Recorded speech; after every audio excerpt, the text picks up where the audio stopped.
Free Day atau menyuruh ASN tidak naik untuk naik kendaraan umum seperti LRT ini, Pak. Ini gimana Pak menurut Pak? Ya, kita menjadi kewajiban bagi kita ASN setelah keluar aturan dari gubernur bahwa ASN diwajibkan naik angkutan umum di 1 hari dalam 1 bulan. Konsekuensinya itu terdampak juga ke saya sebagai kepala daerah. Sebelum ke kantor, saya amati lalu lintas. Memang berdampak langsung kok dengan adanya Car Free Day untuk ASN.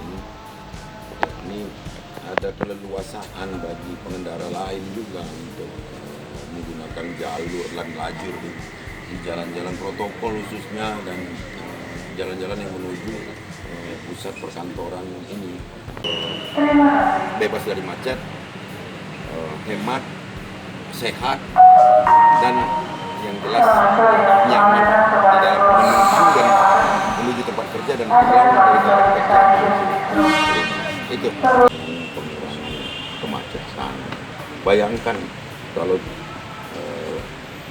sekian ribu kendaraan tidak berjalan dari pegawai ini, berapa meter persegi yang berkurang, space yang seharusnya berada di jalan itu.